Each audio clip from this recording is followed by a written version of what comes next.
오늘 우리는 세 가지 사건을 함께 살펴보겠습니다.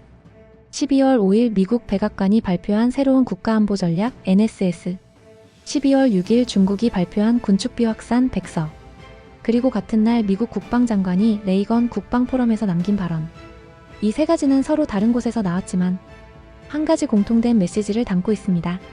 미국과 중국 두 초강대국이 동시에 한반도 비핵화라는 문구를 전략 문서에서 제거했습니다. 그리고 미국은 한국을 모범 동맹이라고 명확히 지칭했습니다. 이 변화는 단순한 외교적 표현이 아니라 한반도 전략 구조가 근본적으로 재편되고 있음을 보여주는 지표입니다. 오늘 영상의 결론부터 명확히 말씀드리겠습니다. 첫째, 미국과 중국이 동시에 비핵화 문구를 삭제한 것은 한반도 문제의 우선순위가 핵 협상에서 전략 경쟁의 초점으로 바뀌었다는 뜻입니다. 둘째, 미국 국방장관은 한국을 이름을 명시하며 모범 동맹이라고 선언했습니다. 그 기준은 감정이나 이미지가 아니라 생산 능력, 조선 능력, 국방 투자 규모 등 구체적인 수치였습니다. 셋째, 한반도는 이제 북핵 문제의 무대가 아니라 인도태평양 전략의 중심회랑, 그리고 공급망과 군수의 핵심 지점으로 바라보이고 있습니다. 이 흐름을 자료와 수치, 기사로 하나하나 분석해 보겠습니다. 우리가 가장 먼저 주목해야 하는 부분은 미국의 NSS에서 북한 언급이 완전히 사라졌다는 점입니다. 여러 언론사에 따르면 2025 NSS에서 북한 언급은 0회였습니다. 2022년 바이든 행정부의 NSS에서는 13회, 미국이 한반도를 바라보는 프레임 자체가 완전히 바뀌었음을 의미합니다. 먼저 미국입니다. 2025 NSS는 29페이지 분량으로 미국의 주요 위협, 우선순위, 동맹 구조를 명시하는 문서입니다. 과거 수십 년간 미국의 NSS에서 북한과 한반도 비핵화는 필수적으로 등장해왔습니다.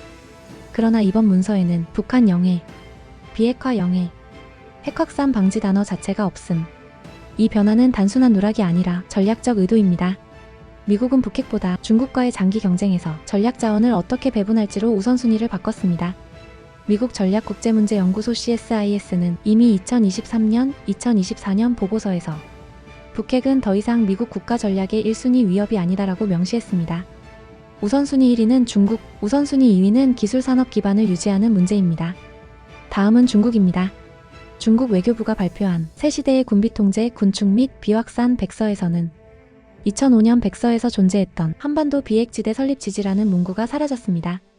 SCMP 홍콩 사우스 차이나 모닝 포스트는 2025년 12월 6일자 기사에서 중국은 북한을 핵무장 국가로 사실상 용인하는 방향으로 움직이고 있다고 평가했습니다. 이 변화는 최근 북중 정상회담에서도 나타났습니다. 2018년에서 2019년 북중 정상회담 공동 발표문은 매번 비핵화 문구를 포함했지만 2025년 9월 정상회담 발표문에서는 비핵화 언급이 제거되었습니다. 이 모든 흐름을 연표로 정리하면 아래와 같습니다. 2005년 비핵지대 지지, 2018년 북중회담 비핵화 언급, 2019년 비핵화 유지, 2024년 비핵화 문구 현저히 감소, 2025년 군축백 서북 중회담 모두에서 비핵화 완전 삭제. 이 연표는 중국이 북핵을 전략 카드로 활용하는 쪽으로 정책 방향을 이동하고 있음을 보여줍니다. 12월 6일 미국 캘리포니아에서 열린 레이건 국방포럼에서 피트 헤그세스 미국 국방장관은 연설에서 한국을 직접적으로 언급했습니다. 서울경제는 이렇게 보도했습니다. 한국은 미국의 국방지출 확대 요구에 부응한 모범 동맹이다. 이 국가는 미국으로부터 특혜 스페셜 페이버를 받게 될 것이다. 또한 그는 집단 방위를 위해 분담하지 않는 국가는 그에 따른 결과를 감당해야 할 것이라고 말했습니다. 이 발언은 두 가지 의미를 갖습니다. 첫째, 미국이 동맹을 능력과 기여도에 따라 명확히 계층화하고 있다는 것입니다. 둘째, 한국이 그 최상위 계층에 들어갔다는 것입니다. 니케이 아시아는 곧 공개될 미국 국가방위 전략 NDS에서 한국과 이스라엘이 모범 동맹으로 명시되며 일본은 포함되지 않을 것이라고 보도했습니다. 헤그세스는 연설에서 국방비를 명확히 수치로 언급했습니다. 한국은 GDP의 3.5%를 핵심 군사 지출에 사용하고 있다. 비교해보면 다음과 같습니다. 한국 3.5%, 미국 약 3.1%, 일본 약 1.0%대, 나토 기준 2.0%. 한국은 나토의 요구치를 크게 초과하는 동맹국이며 아시아에서 유일하게 이러한 수치를 달성하는 국가입니다. 미국이 한국을 모범 동맹으로 언급한 이유는 외교적 친밀감 때문이 아니라 전쟁 산업의 수량 속도 규모 때문입니다. 한국의 능력은 특히 탄약, 조선, 전차, 반도체 4가지에서 세계 최고 수준입니다.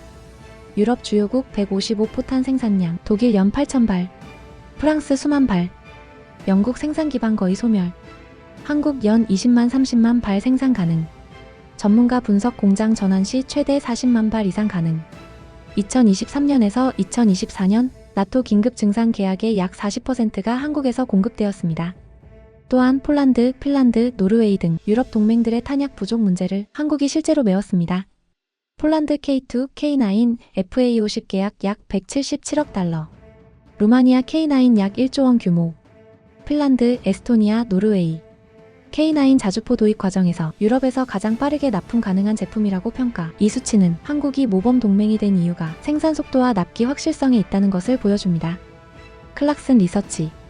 2024년에서 2025년 LNG선 발주량 기준 한국 조선 3사 점유율 81%. 중국 기술 불량률 문제로 대량 생산 어려움. 일본 고부가가치 선박시장에서 경쟁력이 낮음. 미국 해군의 군수 지원선 또한 한국 조선소에 대한 의존도가 가장 높으며 특히 TAOESB급 지원선 프로그램에서 한국 조선소의 공정 신뢰도가 가장 높다고 평가되었습니다. 2024 대만전 시나리오 공식 보고서 문구. 한국의 군수탄 약조선 지원 없이는 미국은 대만 방어를 4주 이상 지속할 수 없다. 한국은 동맹 중 유일하게 전쟁 지속 능력을 갖춘 국가라는 점을 미국의 대표 전문가 기관이 명문화한 것입니다.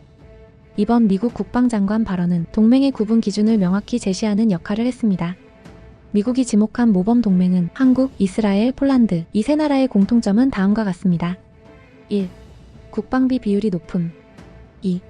군수 생산 기반 보유. 3. 전쟁 지속 능력이 존재. 4. 미국 전략 목표와 직접 연결되는 지역. 반면 일본은 방산 생산 속도와 군수 체계 문제로 이번 그룹에 포함되지 않았습니다. 일본이 약하다는 의미는 아닙니다. 그러나 미국의 요구 기준은 생산 능력과 실제 기여도였고 그 기준에서 한국과 이스라엘이 더 높은 점수를 받았다는 뜻입니다. 미국 NSS와 중국의 군축백서에서 비핵화가 동시에 삭제된 것은 한반도가 더 이상 핵 문제 해결의 무대가 아니라 전략 대결의 핵심 지점이라는 의미입니다.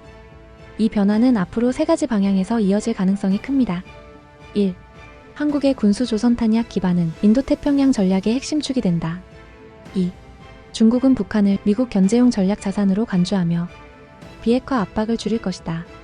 3. 한반도는 미중 경쟁의 회랑이자 공급망과 방위산업의 중심 노드로 변한다. 이 구조 속에서 한국은 단순한 지역 동맹이 아니라 전략적 중심지의 역할을 갖게 됩니다.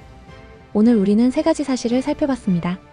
첫째, 미국 NSS에서 북한 비핵화 비확산 문구는 완전히 사라졌습니다. 중국의 군축백서에서도 한반도 비핵화 문구는 삭제되었습니다. 둘째, 미국 국방장관은 한국을 모범 동맹으로 지목했습니다. GDP 대비 3.5%의 국방비, 군수 생산 능력, 조선산업, 실제 기여도를 기준으로 한 평가입니다. 셋째, 이 세 사건이 동시에 발생한 것은 한반도 전략 환경의 구조적 전환을 의미합니다. 한국은 이제 미중 전략 경쟁의 수동적 대상이 아니라 전략을 유지시키는 핵심 인프라 국가로 평가되고 있습니다. K-아우라와 함께라면 세계는 단순히 뉴스가 아니라 구조로 보입니다. 여러분의 의견은 어떠신가요? 댓글로 자유롭게 남겨주세요.